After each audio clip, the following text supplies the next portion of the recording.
Hello everyone, and welcome back to the channel NPA Discovery, where we dive deep into the untold stories of music legends, the kind that inspire, haunt, and move us to our core. If you love music history, rock and roll drama, and powerful stories that deserve to be remembered, make sure to hit like, share, and subscribe. It fuels our passion to keep creating these meaningful videos for you. Today's title might seem dramatic, but it's not an exaggeration. Hillel Slovak, the brilliant guitarist who helped form the Red Hot Chili Peppers, was found slumped over an unfinished painting, a cigarette burned through the canvas beside him. It was a haunting final image for a man whose life was as colorful and chaotic as his music. And yet, it's not just about how he died, it's about how he lived, what he gave to music, and how his absence shaped the band we know today. So, do I agree with the title? Yes. But it's more than that, it's a symbol of a life lived passionately but without peace. Let's journey together through the rise, fall, and legacy of Hillel Slovak, a man who, in many ways, never truly left the stage. The immigrant kid with a gift. Hillel Slovak wasn't born in the spotlight, he carved his place into it. Born in Haifa, Israel, in 1962, he moved with his family to the United States when he was just 4 years old. They settled in California, chasing the American dream like so many others. But for young Hillel, the dream took a different shape. While his peers might have aspired to sports or business, Hillel had two passions: art and music. As a child, he was a gifted painter, his creativity bled onto every canvas he touched. Yet it wasn't until he received a guitar for his bar mitzvah that the course of his life changed. The guitar didn't become a hobby, it became an obsession. He played constantly, moving through the house with it like a shadow. His mother would recall years later that the music never stopped. People who heard him often said he sounded like Jimi Hendrix reborn, and that comparison, while bold, wasn't far off. What made Hillel special wasn't just technical skill, it was soul. It was that inexplicable ability to make the guitar sing, cry, and scream in a way that transcended sound. Even in high school, he wasn't just another kid with an instrument. He was a force. And then came the friendships that would define everything. Meeting the soulmates, Flea and Keys. In high school, fate led Hillel to cross paths with two misfit dreamers, Michael Balzari, better known as Flea, and Anthony Kiedis. Their bond was instantaneous, born from a shared love of music and a willingness to experiment, push boundaries, and take risks, both musically and personally. At the time, Hillel was playing with a band called Anthem. Their bassist wasn't cutting it, so Hillel made a bold suggestion: he'd teach Flea to play bass. Flea, who had aspirations of becoming a jazz trumpeter like Dizzy Gillespie, eventually gave in. And it changed the course of rock history. Hillel was more than a bandmate. He was a mentor. He transformed Flea's raw talent into rhythmic genius. Together with Kiedis, they were unstoppable, magnetic personalities brimming with energy, rebellion, and talent. They started playing tiny clubs under the name Tony Flo and the Miraculously Majestic Masters of Mayhem. The name was absurd, but so were their performances. And people took notice. Their setlist grew, their crowds expanded, and soon they renamed themselves the Red Hot Chili Peppers. Their signature: wild stage antics, like performing wearing nothing but socks. Yes, those kinds of socks. And behind the theatrics, there was real music, raw, funky, frenetic.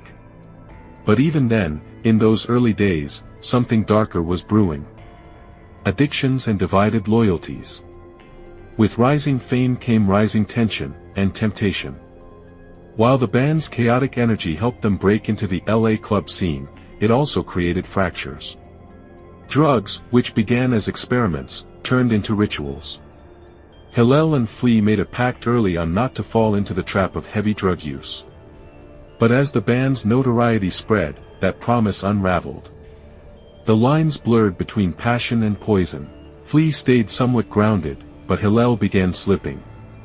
It wasn't just addiction that pulled at the group, it was Hillel's divided focus.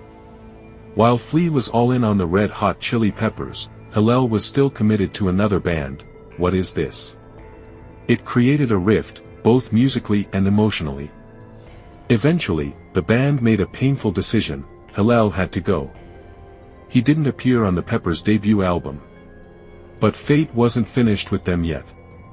Disillusioned with What Is This, Hillel returned to Flea and Keady's. The reunion led to the band's second album, Freaky Styley, produced by George Clinton. It was wild, funky, and full of soul, but the public wasn't ready.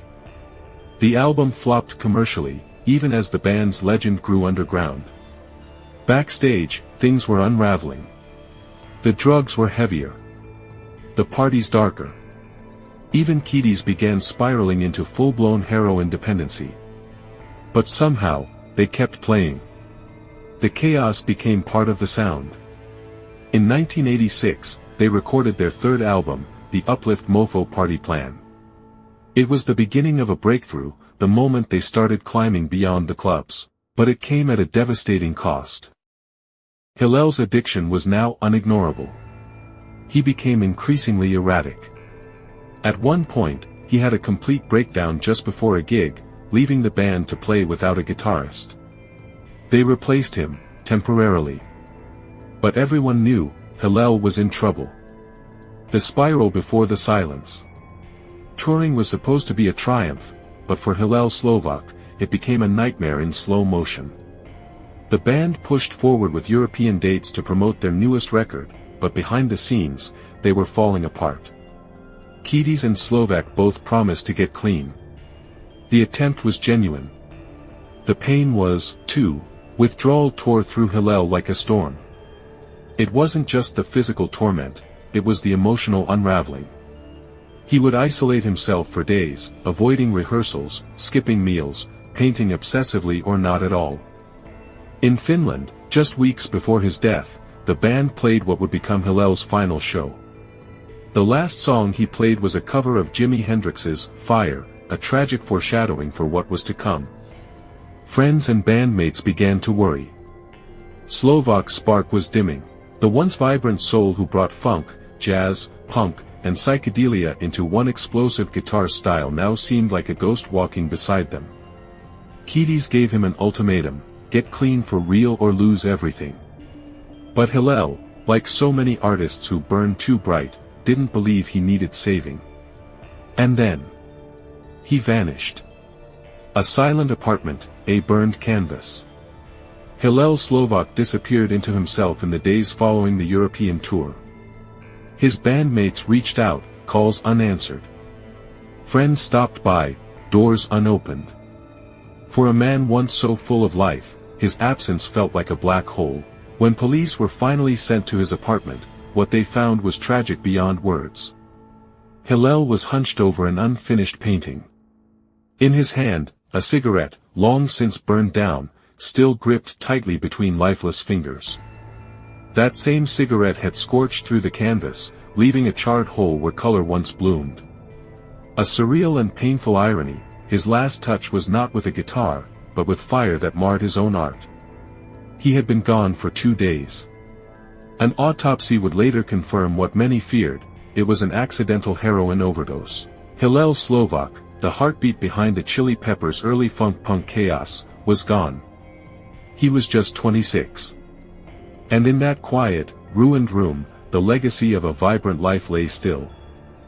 The legacy left behind. Hillel Slovak was more than a founding member. He was the architect of the Chili Peppers' unique sound, a fusion of funk, punk, and soul that no one had dared before. He taught Flea how to play bass. He inspired Frusciante. He helped Keady's find his voice. And yet, his greatest legacy might be what came after. His death forced the band to confront themselves, to mature, to create music not just out of chaos, but out of pain, growth, and love. Hillel's story is a tragedy, but not a meaningless one. His flame burned fast and bright, but in doing so, it lit the path for those who followed. And maybe that's the truest measure of an artist, not how long they live, but how deeply they impact the world while they're here. If you found this story powerful, please give it a thumbs up and subscribe to the channel. Share it with someone who loves music, who's battled addiction, or who needs a reminder that even in tragedy, there can be legacy. Thank you for watching, and never forget, sometimes, the greatest notes ever played are the ones that echo long after the music stops. A final reflection: let his story be more than a warning. Hillel Slovak's life teaches us something powerful, something that extends far beyond music. It reminds us that brilliance is not always sustainable when it's not protected. It teaches us that friendship is fragile when tested by addiction. And most of all, it reminds us that even the most extraordinary talents can vanish when pain is silenced, not shared. So if you know someone struggling, reach out. If you are struggling, speak. There is no shame in needing help. If Hillel had believed that, he might still be here today, teaching, playing, laughing, and creating. Let this video be more than a biography. Let it be a tribute, a mirror, a call to action. We are all more than our tragedies. But we must choose to face them together. Thank you for honoring Hillel's memory with us. Until next time, stay strong, stay kind, and keep the music alive.